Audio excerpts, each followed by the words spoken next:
I never believed in those roadside miracles you hear about in country songs.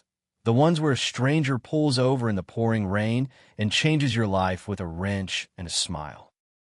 But that night on I-90, just outside Chicago, with thunder cracking like God's own temper tantrum, my tire blew out so hard it felt like the universe was punting my beat-up Honda Civic into the ditch. I slammed on the brakes, heart pounding against my ribs, and sat there in the dark cab, rain hammering the roof like accusations I couldn't outrun. You're alone. Ben. Always have been. What the hell are you doing out here at midnight? Running from a life that's already half broken? Then, through the blur of wipers and headlights, a pickup truck swerved to a stop behind me, its high beams slicing the storm like a lifeline I didn't deserve. The driver stepped out like he'd been born in that rain, tall, broad-shouldered, in a faded flannel shirt that clung to his frame, toolbox in hand, as if he'd been expecting this exact catastrophe. "You okay in there?" he called over the roar, his voice steady mid-western gravel, the kind that could calm a spooked horse or a fool like me on the edge. I cracked the door, water sluicing down my collar, and muttered something about the tire being flatter than my dating prospects. He chuckled low, not mocking, just real, and knelt by the wheel without another word, his flashlight beam cutting through the chaos like he was parting the Red Sea for a guy who'd spent 28 years feeling like Moses without the staff. That was Brandon, 6'2" of quiet competence, with sandy blonde hair plastered to his forehead and calloused hands that made quick work of the jack and spare. We didn't talk much at first, just the basics. Benjamin Hayes, junior associate at a Loop law firm, burning the midnight oil on a deposition that could make or break my shot at partner track. Him, a mechanic from a suburb called Elmwood, just heading home from a double shift at the garage. But as the rain eased to a drizzle and the spare clicked into place, the conversation trickled out like the puddles forming around us. He asked about the case, corporate fraud, the kind that chews up idealists like me and spits out cynics, and I found myself spilling more than I should, about how the partner saw me as the diversity hire, the gay kid from Indiana who aced Harvard Law, but still had to prove he wasn't too sensitive for the Shark Tank. "You're fighting the good fight," he said, wiping grease on his jeans, his blue eyes catching the taillights in a way that made my chest tighten. Takes guts to call bullshit on the big dogs. Guts. Coming from a guy who'd just wrestled a storm-slicked lug nut barehanded, it landed like a compliment I hadn't earned. I offered to buy him coffee, hell, a beer to thank him, but he waved it off with that easy grin. Rain check? Literally. We exchanged numbers. Mine typed into his cracked phone screen with fingers that brushed just long enough to spark something reckless in me. As he drove off, taillights fading into the night, I sat in my car, engine humming back to life, wondering if I'd just imagined the way his voice lingered, warm against the chill seeping through the vents. The next morning, nursing a hangover from too much cheap bourbon and not enough sleep, I stared at my phone like it held state secrets. Elmwood was only 20 minutes west, a cluster of brick ranch houses and corner diners where the coffee was bottomless and the gossip ran deeper than Lake Michigan. I told myself it was just gratitude, a quick stop at his garage to drop off a six-pack or something equally bro-ish. But when I pulled up to O'Malley's Auto Repair, the sign creaking in the autumn wind, and saw him bent over a Chevy's hood, sleeves rolled up to reveal forearms etched with faint tattoos, a compass rose, maybe, pointing true north, I knew it was bullshit. This wasn't thanks. This was chasing a feeling I'd only read about in dog-eared paperbacks hidden under my dorm bed back in Bloomington. "Hey, road warrior," he called, straightening up with a rag tossed over his shoulder, that grin hitting me like caffeine straight to the vein. We talked shop for a bit, tires, torque wrenches, the Cubs' slim playoff hopes, Then he suggested lunch at the Greek place down the block. Gyros wrapped in foil that steamed up the windows of his truck. Over bites of tzatziki dripping lamb. He opened up a crack, grew up in Elmwood. Same high school my dad had coached football at back in the 80s. Divorced 2 years now. No kids. Just a golden retriever named Scout who thought socks were chew toys. Marriage was a mistake from jump, he said. Eyes on his plate. Thought it was what you do, settled down. Playhouse. But it turns out I'm wired different. Different. The word hung there, heavy with subtext, and I felt my pulse kick up, wondering if he meant what I hoped. We started seeing each other after that. Casual at first, text that stretched into midnight. Drives along the lakefront where the city lights blurred into stars. Brandon had this way of listening. Really listening. Like your words were the only blueprint that mattered. He leaned back on a bench by Navy Pier, arms slung casual over the railing, and draw out stories I'd buried, coming out to my parents' senior year.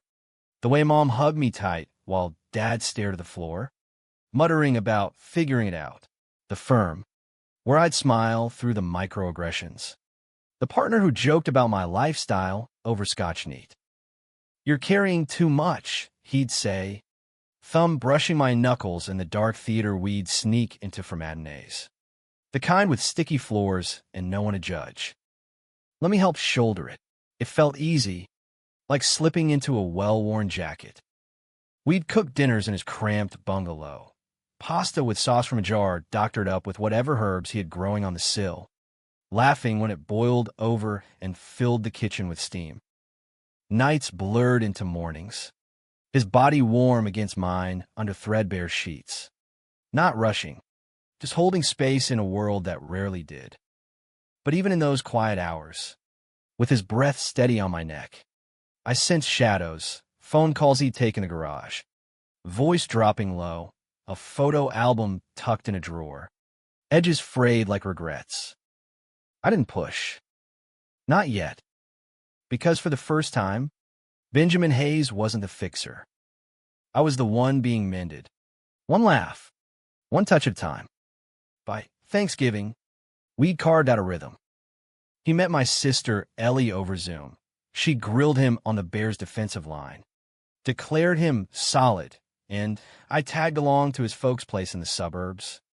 A turkey dinner where his dad clapped me on the back too hard and his mom pressed pie in a Tupperware like it was contraband. They called me Benny like family, and it twisted something sweet in my gut.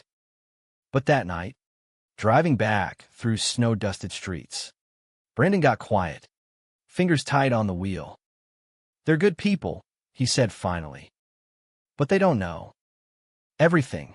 Everything. The word echoed, a crack in the foundation. I nodded, squeezing his thigh. Whenever you're ready. Work ramped up then, the deposition turning into a trial that had me billing 80-hour weeks, fueled by vending machine coffee and takeout that tasted like cardboard. Brandon became my anchor, voicemails left at dawn, promising pancakes when a verdict dropped. But distance breeds doubt, and mine started small, a text unanswered for hours, chalked up to a busted alternator, a flinch when I mentioned Pride plans for June.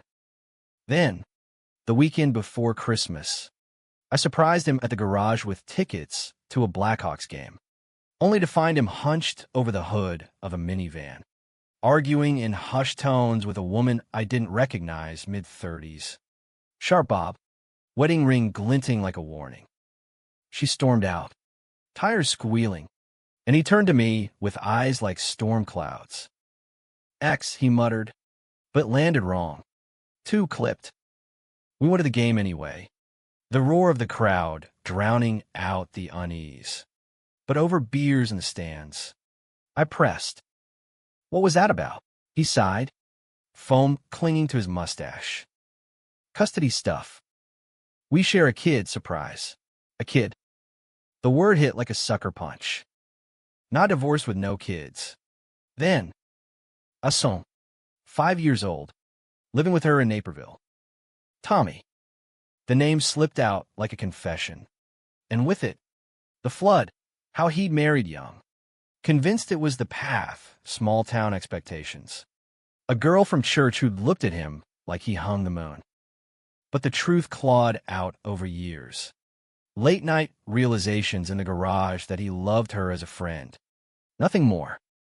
The divorce was amicable on paper, vicious in the courts, her accusing him of abandonment, him fighting for weekends that felt like borrowed time.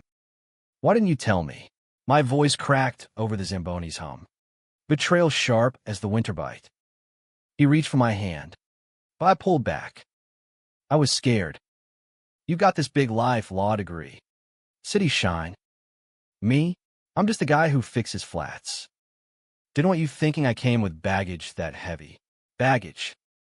Like Tommy was a suitcase to unpack. We drove home in silence. The city skyline mocking me with its indifferent glow. That night, we slept back to back, the space between us wider than the lake. The holidays blurred into a minefield. I threw myself into work, cross-examining witnesses with a ferocity that earned nods from the partners. But inside, I was unraveling. Ellie called from Indy, sensing the frost in my voice. Ben, love's not a deposition. You can't evidence it into submission. But evidence was all I had. Texts from Brandon apologizing in loops. Photos he'd send of Tommy's finger-painted masterpieces. Crayon scrawls that said Daddy's helper. I wanted to hate him for the lie, but the pull was stronger, a tide dragging me back. New Year's Eve, I showed up at his door unannounced, champagne bottle in hand like a white flag. He pulled me inside, Scout weaving between our legs. And we talked, really talked, until the ball dropped on his ancient TV, confetti raining digital. I should have led with it, he admitted, forehead to mine. But you're the first guy who's made me want to build something real. Tommy adores you already, from the stories. Stories. I become the hero in bedtime tales. The lawyer uncle with jokes that cracked up a kindergartner. It softened the edges. Enough for tentative kisses that tasted like forgiveness. Spring thawed us slow. We integrated, me at Tommy's soccer games, cheering from the sidelines with a thermos of thermoses. Him at fur mixers, charming the paralegals with tales of carburetors and comebacks. But shadows lingered. His ex, Lisa, escalated. Emails accusing him of lifestyle choices endangering Tommy. Petitions for full custody that twisted my stomach. It's code for gay, he spat one night, pacing the kitchen. Like I'm some predator because I fell for you. Rage boiled in me, not at him, but the system I'd sworn to uphold. Now weaponized against the man, piecing my heart back together. I took the case pro bono, pulling strings at the firm, deposing Lisa with questions that peeled back her grievances like onion layers. It was ugly, her tears in the conference room. Admissions of resentment from a marriage she'd clung to like a life raft.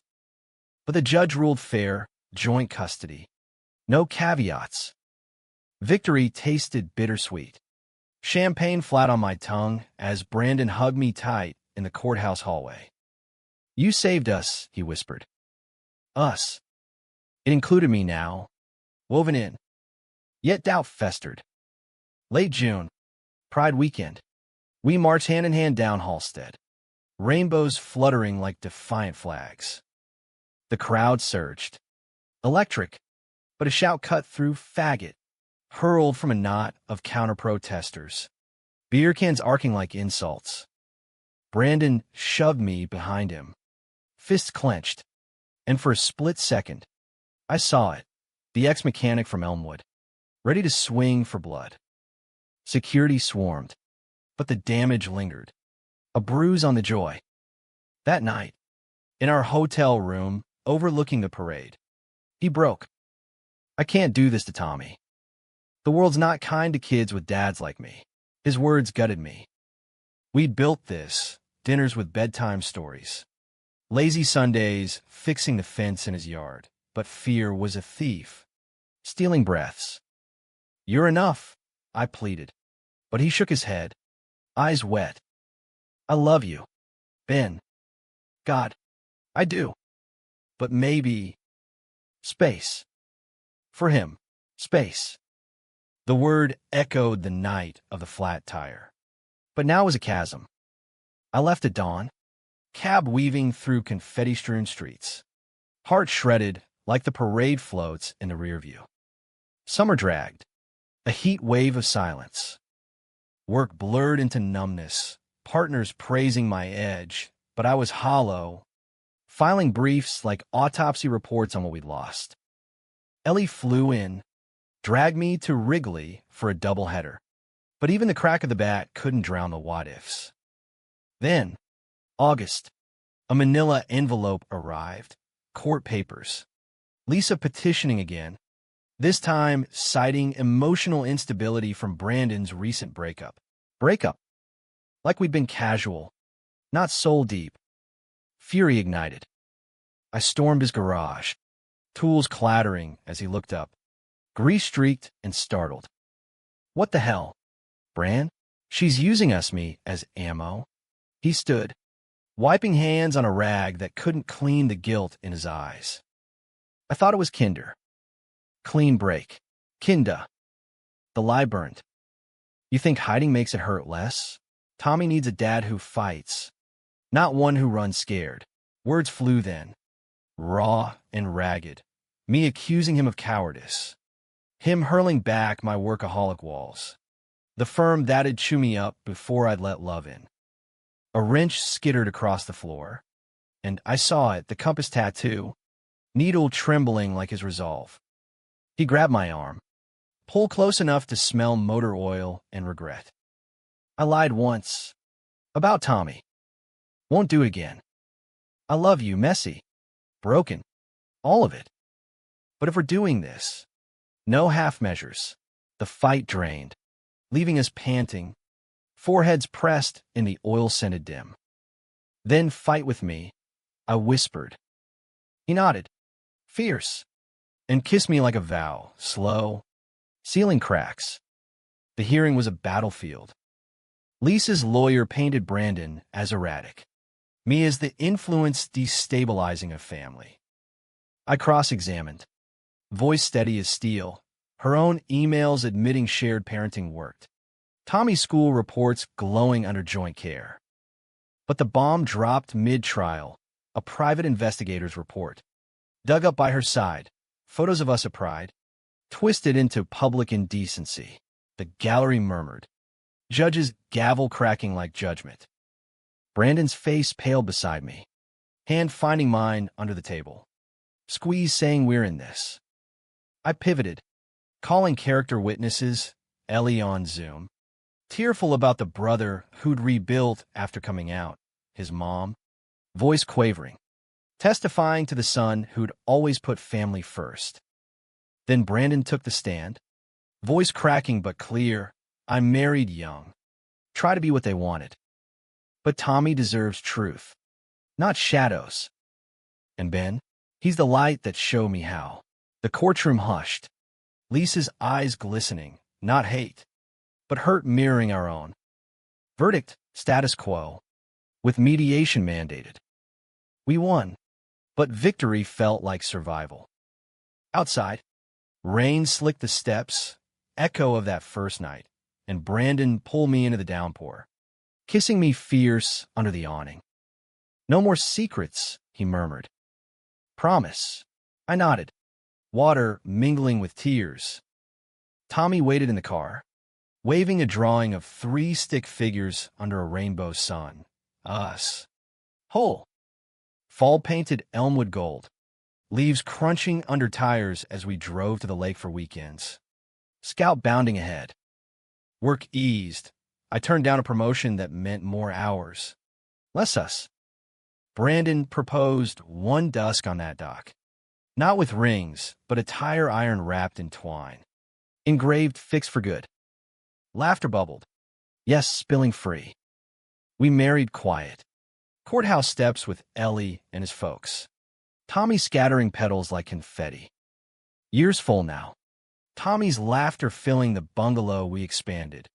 My practice shifted to family law, fighting for truths like ours. Brandon still fixes flats. But at night, it's hearts he mends. One steady hand in mine. That storm on I-90, it didn't break me. It brought him. And in the end, that's the miracle I never saw coming.